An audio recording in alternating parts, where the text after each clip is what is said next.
আপনি যখন আরেকজন ইসলামিক ক্লেরিক, আমরা নাম বলতে পারি ডক্টর মিজানুর রহমান আজহারি, তাকে নিয়েও বলেন যে তিনি কাফের, তাকে আসলে যায় বলছি জি না, কনফিউজ হবেন কেন? আপনি যার কথা বলেছেন সে কি বলেছিল আপনি দেখেছেন তার বক্তব্যগুলো?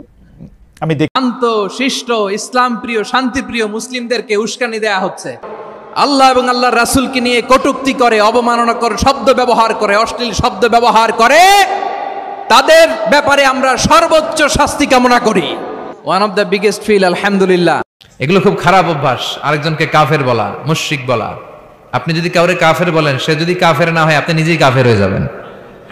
ফতুয়া দেয় তুই কাফের, তুই কাফের, তোর নানা কাফের, তোর পীর সাহেব কাফের, তোর এই কাফের পীর সাহেব মারা গেলে যেখানে কবর দিবে ওই কবরের উপরে যে ঘাস জন্মাবে, ওই ঘাস যে গরু খাবে, ওই গরুর যে দুধ খাবে ও কাফের।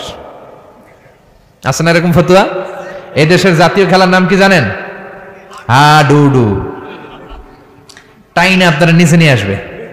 এদেশে কেউ আগাইতে চাইলে আরে উঠতে দেওয়া যায় না, কেউ উঠতে চাইলে ওরা টাইনে নামায়, কারণ জাতীয় খেলা হাডুডু। হাডুডুর নিয়ম হচ্ছে একজন সামনে যাবে আর সবাই ওর ঠ্যাং ধরে টানবে। কথা বলেন? এই জন্য এগুলো বাদ দেন। ইসলামের মধ্যে মুসলমানদের ভ্রাতৃত্বের মধ্যে ফাটল তৈরি না করে ঐক্য প্রতিষ্ঠা করেন। আপনি সূর্যরে ভেটকি মারলে আপনি সূর্যের কিছুই করতে পারবেন না। আপনার ভেটকি আপনার মুখের উপরেই থাকবে, চিল্লায় বলেন ঠিক কিনা? এজন্য যার কাছে ভালো যেটা আছে ওইটা নেন, আর পিছনে লাগালাগি বন্ধ করে দেন। এই হিংসা, এই প্রতিহিংসা পরায়ণতা, এই জেলাসি আমাদেরকে শেষ করে দিল। আমরা যে ভাই ভাই, মুসলমান যে ভাই ভাই, এই শিক্ষাটাই আমাদের মধ্যে নাই। আসুন ভ্রাতৃত্বের বন্ধনকে আমরা অটুট রাখি, আর বিপদে আপদে আল্লাহর উপর ভরসা রাখি। আর সাহাবারা যখন মরুভূমিতে নামাজে দাঁড়াতেন, মরুভূমির পাখিগুলো এসে সাহাবাদের মাথায় বসে যেত, কারণ পাখিগুলো মনে করতো এগুলো মনে হয় খেজুর গাছ। সুবহানাল্লাহ পড়বেন না? আবার বিষ্ণু বলতেন সল্লু সলাতান মুআদ্দিয়া, মুসল্লা যখন দাঁড়াবা তুমি কল্পনা করো হতে পারে এটাই আমার জীবনের শেষ নামাজ। Perform the Salah as if this is your last and final prayer. প্রত্যেক নামাজের জন্য মুসল্লা যখন দাঁড়াবেন একটু ভাববেন আর মনে করবেন হতে পারে এটা আমার জীবনের শেষ চান্স, এরপরে হয়তো আল্লাহকে শেষ সেজদা দেওয়ার সুযোগ আমি নাও পেতে পারি। ঠিক কিনা?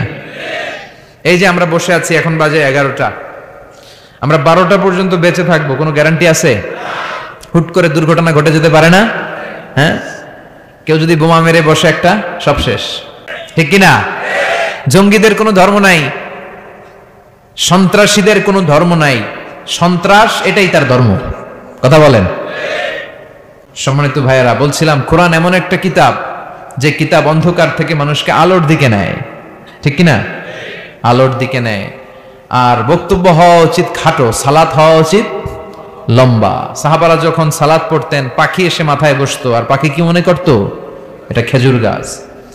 সাইয়েদনা আলী রাদিয়াল্লাহু তাআলা আনহুর পায়ের ভেতরে তীর ঢুকেছে, যুদ্ধে জখম হয়েছে, উনি তীর বের করতে পারে না।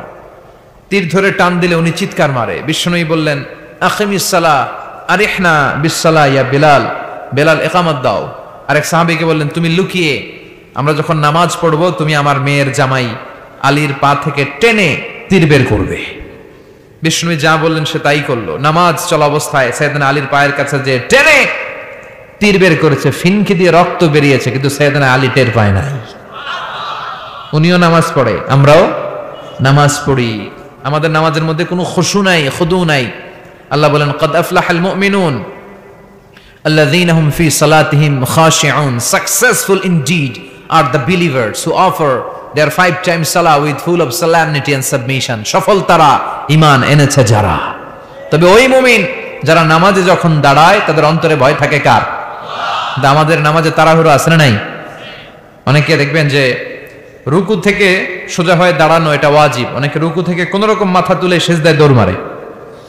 দুই সেজদার মাঝখানে ধীরস্থির ভাবে বসা ওয়াজিব, অনেকে একটা সেজদা দিয়ে কোন রকম মাথা তুলে আরেক সেজদায় দৌড় মারে। আছে না নাই? টেকনাফে বোধহয় এগুলো নাই, আছে?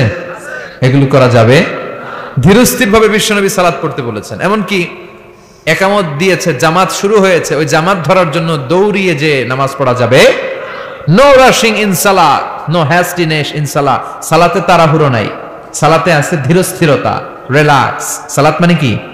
রিল্যাক্স করবেন আপনি, আরামসে দাঁড়াবেন, আরামসে রুকু করবেন। বিষ্ণু বলেছেন ইদা উকিমাতিস সালাহ, যখন নামাজের একামত হয়ে যায়, ফালা তাতুহা তাসআউন, তোমরা দৌড়ে দৌড়ে সালাতে যেও না, ওয়া আতুহা তামশুন, হেঁটে হেঁটে যাবা।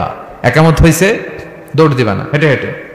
ফামা আদরাকতুম ফাসাল্লু, যতটুকু যে পাবে ততটুকু পড়বে।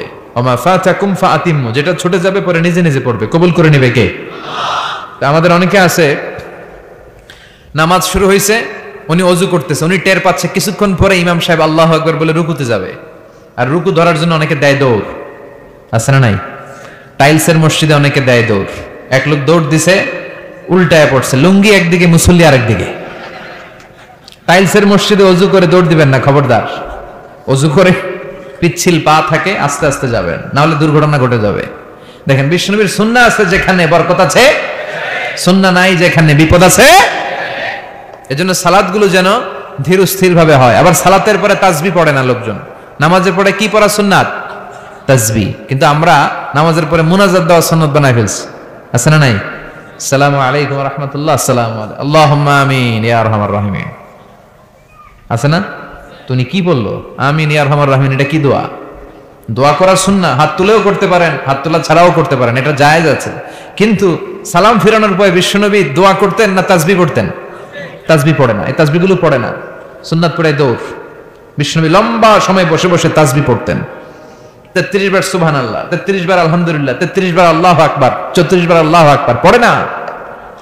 আবার বিশ্বনবী ফরজ সালাতের পরে আয়াতুল কুরসি পড়তেন। বিষ্ণু বলতেন, মান খারা আয়াতুল কুরসি দুবুরা কুল্লি সালাতিন মাকতুবা লাম ইয়ামনাহু মিন দুখুলিল জান্নাতি ইল্লাল মাউত। প্রত্যেক ফরজ সালাতের পরে যে আয়াতুল কুরসি পড়বে তার জান্নাতে যেতে কোনো কিছুই বাধা দিতে পারবে না, একটা জিনিস ছাড়া, সেটা হলো মরণ। লোকটা মরে না, তাই জান্নাতে যায় না, মরলেই জান্নাতি।